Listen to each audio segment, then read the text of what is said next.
लंबे समय के बुलरन के बाद भी इस स्टॉक ने आपको कोई खास पैसा बनाकर नहीं दिया, लेकिन अब इस स्टॉक में न्यूज भी निकल कर आ रही है और साथ में इसका चार्ट भी इशारा कर रहा है इसके बुलिश होने का। इस वीडियो में मैं आपको इस कंपनी के बारे में डिटेल से बताऊंगा कि इसमें आखिर चल क्या रहा है। इजी माई ट्रिप एक नेशनल और इंटरनेशनल दोनों सर्विस प्रोवाइड करती है। ये एक इंडियन कंपनी है। जब इसका आईपीओ आया था तो इसने निवेशकों को अच्छा रिटर्न बनाकर भी दिया था, बोनस भी दिया और स्प्लिट भी हुआ, लेकिन उसके बाद से ये स्टॉक नीचे ही गिरता चला गया। ये स्टॉक मार्च 2022 से अभी तक सिर्फ 10-12 रेंज में ही कंसोलिडेटेड कर रहा है। इसने बहुत बार कोशिश करी ऊपर जाने की, लेकिन ये बार बार इस रेंज में अटका रहा है।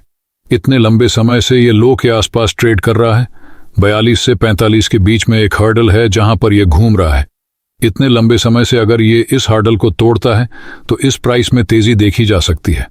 बहुत लंबे समय बाद कंपनी अपने 6 प्रकार के मूविंग एवरेज का ब्रेकआउट देने वाली है। जब भी ऐसी प्रोबेबिलिटी बनती है तो बहुत चांस होते हैं कि कंपनी का शेयर प्राइस बढ़ेगा, यानी कि एक बाइंग का मोमेंटम हो सकता है, क्योंकि यह हर दिन नहीं बनता है। ऐसा बहुत लंबे समय बाद हो रहा है जिसमें 6 प्रकार के मूविंग एवरेज एक साथ क्रॉस कर रहे हैं। इसका क्रॉसओवर पॉइंट 42 के आसपास आ रहा है। 42 से 45 के बीच में हर्डल भी है, तो यह जब भी इसको क्रॉस करेगा इसमें एक तेजी देखने को मिल सकती है। आप यहां पर बाय कर सकते हैं। यह हमारे एनालिसिस के हिसाब से है। आपको अपना एनालिसिस जरूर लगाना है, यह रिकमेंडेशन नहीं है। कंपनी प्रॉफिट भी जनरेट कर रही है, बट इसकी प्राइस बढ़ नहीं रही है। कंपनी ने पिछले साल के रिटर्न अपने शेयर होल्डरों को बनाकर नहीं दिए हैं। ये 20% माइनस में ही चल रही है। लेकिन अगर हम कंपनी के फंडामेंटल देखते हैं तो कंपनी लगातार प्रॉफिट बना रही है। इतना सब कुछ होते हुए भी कंपनी ने अपने शेयर होल्डरों को प्रॉफिट बनाकर क्यों नहीं दिया है, तो इस विषय में बात कर लेते हैं। इसके नेगेटिव पॉइंट की, कंपनी अपनी बुक वैल्यू से ऊपर ट्रेड कर रही है और इसके प्रमोटर की होल्डिंग भी कम हुई है। बात कर लेते हैं कंपनी की गुड न्यूज के बारे में। तो कंपनी ट्रैवलिंग से रिलेटेड बिजनेस करती है, जिसमें कंपनी कुछ समय से छोटी ट्रैवल एजेंसियों को मर्ज कर रही है अपने आप में। जैसा कि अभी आपको पता चला हो, रिसेंटली इसने जम्मू कश्मीर और दिल्ली की छोटी कंपनी को मर्ज किया है। इस काम के लिए कंपनी को एक बड़े फंड की जरूरत पड़ेगी। तो अब न्यूज निकल कर आई है कि कंपनी एक बड़ी मात्रा में फंड जुटाना की तैयारी में है। जैसा कि न्यूज में बताया गया है कि कंपनी 1000 करोड़ रुपए की धनराशि जुटाएगी। इस बात पर मंजूरी दे दी गई है।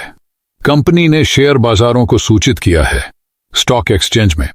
ट्रैवल टेक कंपनी ने कहा है 2 जनवरी में हुई मीटिंग के दौरान यह कंपनी छोटी ट्रैवल एजेंसियों को अपने साथ मिलाकर काम करना चाहती है। इसके लिए कंपनी को बड़ी मात्रा में फंड की जरूरत पड़ेगी, इसलिए कंपनी ने फैसला लिया है वह अपने इक्विटी को बेचकर 1000 करोड़ रुपए जुटाएगी। कंपनी में गुड न्यूज के चलते और साथ ही टेक्निकल चार्ट एनालिसिस के हिसाब से 42 से लेकर 45 की प्राइस के ऊपर इसका ब्रेकआउट होने की संभावना है। यहां से यह शेयर प्राइस बढ़ सकता है। अगर आप इसमें ट्रेड करते हैं या इन्वेस्ट करना चाहते हैं तो यह 43 रुपए के ऊपर अगर ब्रेकआउट करता है तो आप इसमें एक बार चांस लगा सकते हैं।